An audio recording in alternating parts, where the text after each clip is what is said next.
عذاب نہیں دینا چاہیے، جہنم میں مومن کو نہیں بھیجنا۔ پھر پل صراط آتا ہے جو مومن کے لیے، اور بڑا عجیب پل ہے، بڑا عجیب پل، بال سے زیادہ باریک، تلوار کی دھار سے زیادہ تیز، آگ سے زیادہ گرم۔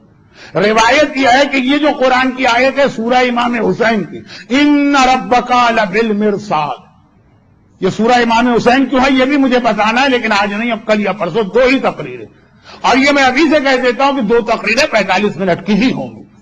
یہ آج شب جمعہ تھی اور آخری شب جمعہ تھی، اور موضوع آج ہی مکمل کرنا تھا، اور بالکل میں آخر کے مرحلے پہ آ گیا ہوں۔ لیکن یہ جو آیت ہے کہ تمہارا رب تمہارا انتظار کر رہا ہے۔ ایک آدمی نے کسی کا حق مار لیا، مظلوم بیچارہ قبرستان کے دروازے پہ بیٹھ، یہاں کیوں آئے؟ کہا اس نے حق مارا، تو جاؤ اس کے گھر پہ، کہ وہاں کہا جاؤ، پتہ نہیں کہا، یہاں تو اس کو آنا ہی آنا ہے نا، یہ ہوگا مرحلہ پکڑے جانے کا۔ پل صراط پہ اللہ بیٹھا، یہ اللہ مرصاد پر بیٹھا، یہ سورہ امام حسین کی آیت۔ امام نے کہا اس سے مراد پل صراط، جو خاص ہمارے شیعوں کے لیے۔ اچھا ایک جملے میں کہہ دوں ورنہ آپ کنفیوز رہیں گے، قیامت کا عذاب سب کے سامنے ملتا، اللہ اول تو مومن پہ عذاب لانا ہی نہیں چاہتا، اگر مجبوری میں لانا پڑے تو دوسروں کے سامنے ذلیل نہ ہونے پائے۔ جو آل محمد کے ماننے والے نہیں ہیں ان کو خوشی کا موقع نہ ملے، یزید یہ نہ کہے کہ دیکھو ہم تو حسین کو نہیں مانتے تھے، ہم پر تو اس لیے عذاب آ رہا، تم پہ کیوں آ رہا؟ نہیں، جیسے اپنی اولاد کو جن سے آپ کو بڑی محبت ہے کہ مجبوراً کہنا بھی پڑے تو آپ گھر کی تنہائی میں کہتے ہیں، دوسروں کے سامنے مومن کی ذلت نہیں ہونی چاہیے۔ قیامت کا میدان ایک مجمع عام ہے، جہنم ایک مجمع عام ہے، قبر میں ہر آدمی الگ الگ، وہاں اگر تکلیف اور عذاب آیا بھی تو آپ نے ہی اپنے آپ کو دیکھا اور کسی کو پتا بھی نہ چلا۔ اور یہی پل صراط کا مسئلہ ہے کہ پل صراط پہ صرف مومن ہی ہوں گے، گھر کی بات آپس میں ایک دوسرے کو دیکھیں تو چل جائے گی، پل صراط پہ صرف مومن ہوں گے۔ پل صراط کا جتنا عذاب آپ نے سنا ہے کہ بال سے زیادہ باریک، تلوار کی دھار سے زیادہ تیز، آگ سے زیادہ گرم، یہ صرف مومن کے لیے۔ کیوں؟ اس لیے کہ حدیث رسول لا یجوز احد الصراط الا من كتب علی الجواز، پل صراط پہ کوئی قدم رکھ ہی نہیں سکتا جب تک کہ اس کے پاس علی کا پاسپورٹ نہ ہو کہ یہ ہمارا شیعہ ہے، ہم لکھتے دے رہے ہیں اس کو پل صراط پہ جانے دو۔ لا یجوز احد الصراط، جن کے پاس علی کا لکھا ہوا جواز نہیں ہے ان کو وہ پل صراط سے پہلے ہی دھکا دے کے جہنم میں پھینکا جائے گا۔ یہ قیامت کا میدان ہے، یہ جنت، نیچے جہنم ہے اور اس کے اوپر پل صراط، تو قیامت کے میدان سے ہی دھکیل دیا جائے گا، تم پل صراط والے نہیں ہو، ہے تمہارے پاس علی کی تحریر کہ تم علی کے شیعہ ہو، لیکن علی کے شیعہ وہ پل صراط سے جائیں۔ شعر تو میں ویسے بھی نہیں پڑھتا ہوں، اور آج تو شب جمعہ ہے جس میں شعر مکروہ، تو مکروہ ہے لیکن بہرحال ایک لفظ پڑھی دو، انہی پتھروں پہ چل کے آ سکو تو آؤ، میرے گھر کے رستے میں کوئی کہکشاں نہیں ہے، مصطفیٰ زین جنت کائنات کی سب سے بہترین چیز ہے، لیکن وہاں تک جانے کا راستہ بڑا ٹوٹا پھوٹا ہے۔ پل صراط، جنت میں جانے کا اور کوئی راستہ نہیں، بہترین جگہ، اس سے بہتر کوئی جگہ ہی نہیں ہے، لیکن جانا پڑے گا بال سے زیادہ باریک، تلوار کی دھار سے زیادہ تیز پل پر۔ وَإِن كَانَ وَارِدُهَا إِلَّا حَتْمًا مَقْضِيًّا، سورہ مریم، ہر ایک کو یہاں سے گزرنا، جو علی والا نہیں ہے پل صراط کا قدم رکھتے پھسلا اور نیچے گئے، گیا جانے رب کو مت دیکھیے، اب دیکھیں اپنے آپ کو، اب پل صراط پہ صرف ہم لوگ بچے، پل صراط کے بالکل آخر میں جہاں جنت کا دروازہ نظر آ رہا، اسے کہا گیا تھا کہ مولانا یہ ٹاپک مجھے دیا بھی گیا تھا کہ آپ ذرا موت و قبر میں پڑے گا، جنت کے دروازے تک پہنچائیے گا، چاہے اس کے آگے نہ لے جائیں، اور دیکھیے وہیں پر میں جنت کے دروازے پر ہی آپ کو پہنچا رہا ہوں، میں کیا پہنچا رہا ہوں، مولا کی محبت آپ کو لے کے جائے گی، لیکن جنت کا دروازہ نظر آ رہا۔ ابھی پل صراط پہ، پل صراط چھوٹا سا پل تو نہیں، 3000 سال کا اس کا راستہ، 1000 سال چڑھائیے، 1000 سال ہموار راستہ، پھر 1000 سال اترائیے، پھر جنت کا دروازہ۔ اب آپ نے 3000 سال میں 2000 سال 11 دن اور 11 مہینے اور 29 دن پل صراط پہ کسی طرح سے سمجھتے، سہارا لیتے، یا علی یا علی یا علی کہتے ہوئے قدم بڑھایا، پورا پل صراط کراس کر لیا، وہ جنت کا دروازہ سامنے۔ امام نے کہا یہ ہے مرصاد، یہاں پہ رب بیٹھا ہوا انتظار کر رہا ہے۔ کس لیے انتظار کر رہے؟ اس سے پہلے کیا ہے، ظالم کو یہاں سے نہ جانے دوں گا جب تک کہ اس کو سزا نہ دی جائے، جس نے کسی مومن کا 1 درہم کا حق مارا ہے وہ ہر جگہ سے بچ کے نکل آیا، یہاں پکڑا گیا، آگے جانے دیا جائے گا؟ پہلے یہاں پہ سزا برداشت کرنا.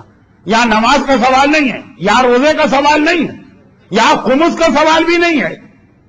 یہاں پہ سوال ہے جس نے کسی مومن کی غیبت کی، کسی مومن کا حق مارا، کسی مومن پہ تہمت لگائی ہے، کسی مومن کا مال دبا لیا، کیسی جگہ جا کے پھنسے کہ سامنے جنت کا دروازہ. کچھ جملے بھی ہیں جو اتنی سنجیدہ گفتگو میں شاید آپ کو اچھے نہ لگے، مگر روایت کے جملے. دیکھ لیا رضوان جنت میں کہ علی والا آ رہا ہو تو دروازہ کھل کے کھڑا، ہم پھٹکتا، وہی اٹک گئے، وہی روک لیا گیا. جنت کی حوریں انتظار کر رہی ہیں، ایک دوسرے سے کہہ رہی ہیں تمہارا شوہر آ رہا. اللہ نے وہاں پہلے سے فکس کر دیا. یہ روایت میں ہے. شہزادی نے کہا تھا سلمان یہ حوریں اللہ نے تمہارے لیے پیدا کی ہوئی. اب معلوم ہوا وہ شوہر رک گئے، اٹک گیا وہاں پہ. وہ حوریں الگ انتظار کر رہی ہیں، رضوان دروازہ کھول کے الگ کھڑا ہے. جنت کی خوشبو بھی آنے لگی، جنت کا باغ بھی نظر آنے لگا، وہ محل بھی نظر آ رہا جس پر لکھا ہے صادق حسین پیلس مثلا، وہ سامنے نظر آ رہا، بورڈ بھی نظر آ رہا. اب یہاں رک گئے.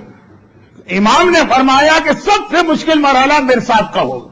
اس لیے ہوگا کہ بالکل سامنے جنت، جنت کا محل، تمہارے گھر کی خدمت کرنے والی حوریں، اور ان سب سے بڑھ کر یہ کہ وہ درخت نظر آ رہا جس کے نیچے آل محمد بیٹھے ہوئے.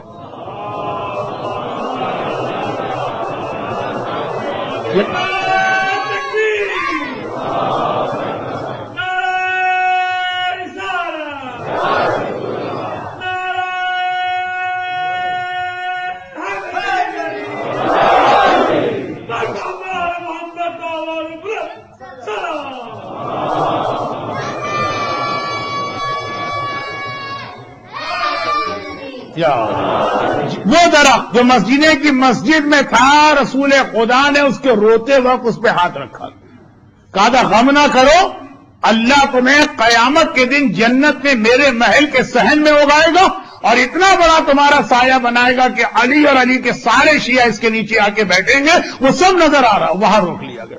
وہ کیوں روکا گیا؟ کہا فلاں مومن کے 20 درہم تو نے کھا لیے. خدا بندہ 20 درہم کتنی بڑی سزا، 200 درہم میں دینے کو تیار ہوتا اگر مجھے پتا چلتا یہاں پہ اٹک جاؤں. فلاں مومن کی تم نے غیبت کر دی تھی، جو حرام غیبت. غیبت کی 2 قسمیں، کبھی جائز غیبت بھی ہوتی ہے لیکن بہرحال معلومات اور مسئلے کے بغیر عمل نہ کر. سورہ امام حسین میں انا ربک بالمرصاد سے پہلے والی 3 آیتیں پڑھیے گا. کہا یہ جگہ خاص ظالموں کے لیے. پل صراط پہ قدم ہی رکھا علی والوں، اور ان میں سے جنہوں نے ایک دوسرے پہ ظلم کیا ہے، حقوق الناس، وہ یہاں پکڑے جائیں. اسے علی کی محبت ہے جو آپ کو نجات دلائے گی، مگر اندازہ اس بات سے کریں کہ دربار ابن زیاد میں مسلم آخری وصیت یہ کرتے ہیں کہ میرے اوپر تھوڑا سا قرضہ، یہ میری ڈھال بیچ کر میرا قرضہ ادا کر دینا. یہ مسلم ابن عقیل تو کچھ بھی نہیں ہے، مسلم کے پاؤں کی خاک کے برابر بھی نہیں. مسلم کے غلام اور ہماری عورتیں مسلم کی کنیز کی بھی کنیز مان لی جائے تو بہت بڑی بات. اہل بیت کا ایسا چاہنے والا حسین کا یہ جملہ ہے، کتنا عظیم جملہ. بعثت الیکم اخی وابن عمی ومعتمدی وثقتی من اہل بیت. اے کوفے والوں، میں نے تمہاری جانب اپنے بھائی کو بھیجا، میں نے تمہاری جانب اپنے چچا کے بیٹے کو بھیجا، میں نے اسے بھیجا جس پر میرا پورا اعتماد ہے، جو اہل بیت میں میری نگاہ میں سب سے زیادہ قابل بھروسہ میں سے ایک ہے. فضائل مسلم بزبان حسین ابن علی، وہ مسلم جو شہید ہونے جا رہا ہو، لیکن اتنا احساس ہے کہ تھوڑا سا قرضہ میرے اوپر ہے، وہ میری گردن پہ نہ رہے. یہ قرضہ مسلم کو جان بوجھ کر عمدن نعوذ باللہ کسی مومن کا حق مارنے کے لیے اس کو نہیں روک رہے ہیں. ابن زیاد نے گرفتار کیا ہے، ہاتھوں میں ہتھکڑی ڈال کے بلایا، مگر اتنا احساس ہے جنت کے دروازے کے قریب. اب صرف ایک جملہ اور کہہ دوں اور مسائل پر تو میں آ ہی گیا ہوں. مگر اے آل محمد کے چاہنے والوں، یہ سب سن کے بھی اتنا پریشان نہ ہونا. اگر محبت اہل بیت اور ولایت علی تمہارے سینے میں ہے تو وہ قبر والی روایت جو کل کی مجلس کے شروع میں 5 منٹ کی پڑھ کے آگے بڑھوں گا، بیڑا پار ہے. مگر یہ خیال رکھنا ہو کہ اس انداز سے سیرت اہل بیت کو ہلکا اور معمولی نہ بنانا. مسلم